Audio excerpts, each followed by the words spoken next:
Number 3, the seekers. Ito yung maganda. Yung talagang naghahanap ng katotohanan. Amen. So nga nung minsan, may itibada sa itibiyay.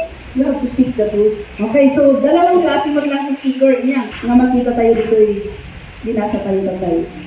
So a seeker is one who is tempting to find or obtain something. So seeker, ada birbiro ko na rin ada birbiro ko na. So amin umay iti church. Amin magkatawa, ada birbiro ko na yun. Well, ada birbiro ko na. Okay, so ada dito nga klase. Iti seekers dito binasa tayo natay. Yeah? The gift seekers. Kaya talaga bendisyon. Jay, kuna ni Sister Rachel na, Jay, ano lang din isip ko Jay, di ba? Gift seekers, the verse 26, kuna ni Jay, di ba nagtitap tao dito, pinakami ako doon, 5,000, oy, naknukda, nabusbusog da, baka handa kayo makatakbo ibusugdan, kaya gasong di, abo pa iti leftover, abo pa iti binati-bati, so kahit naman sa unap, naknukda na talaga. Hindi na ito yung regular na panangan, talagang siya nagplastada, ayaw kita yung parabol iti ako. Yeah? So, hindi nabusog-busog da. Yan. So, after na nabusog-busog da, they both, naglugan na iti psikology niya. Dagiti tao, birukon da ni Jesus Christ. After na nabusog-busog da, birukon da ni Jesus Christ. Awan mo iti makita tayo mga maling iti ni panagdirong da ni Jesus Christ. Nung ni Jesus Christ mismo, iso nga iti nang rebuke kadakwada. Amen. Apay nga birukan da ni Jesus Christ. Takayan nga mga titing na po ay. Narangalang da ni tinapay. Ikaw nga naman nakikinig ka lang ng sermon doon, hindi ka magtatrabaho. Oh, may pagkain! Buti nga, di pa sinabi ko na may take-out sila. So, kuna ni Jesus Christ, verse 26. I tell you, Jesus answered, I tell you the truth. You are looking for me not because you saw miraculous signs, but because you ate the loaves and you had your fill. Do not work for food that spoils, but for food that endures to eternal life, which the Son of Man will give you on him. God the Father has placed his seals upon him. Apay ka sumusunod kayo, anak! Pagkasabi ni Jesus Christ, apay ka sumusunod kayo ka na. Dahito yung nga tao, sumusunod na kini Jesus, gaputa adapay ni kayat da, manipod, kini Yesu Cristo. Ipanangkita da kini Yesu Cristo, he supplies the material needs, di taon.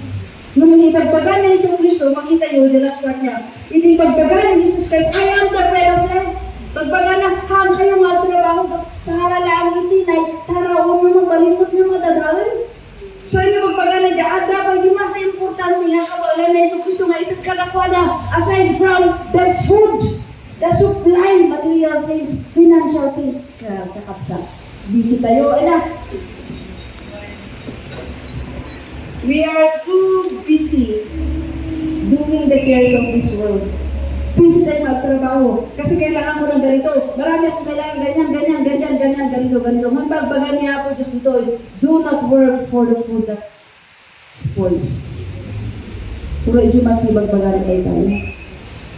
Daw-dawatan tayo kini ako, Lord, ika na kiti trabaho.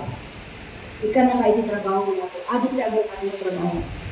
Nung kita ang taday trabaho, mga iso iti manggida yung kingati niya ako, Diyos. Lord, gusto ko ng asawa. Bibigyan ka ni Lord. Maliligaw muna. Hindi ba? Lord, bigyan mo ng asawa. Malagay ko ito ni Sister Rachel, kung na i-abatan. Pastora, daw may abangan, akseptaron. Alam mo, ang pinipilaan namin pagkain. Tapos ang saan nila sa akin. Kasi isa namin na naikilig-kilig. Nakigat kami na ibagang ano? Ako magkamutok lalo na ako ito sa akin. Ito na may sayang. Nung hindi niya ako Diyos din ang tadapayaan.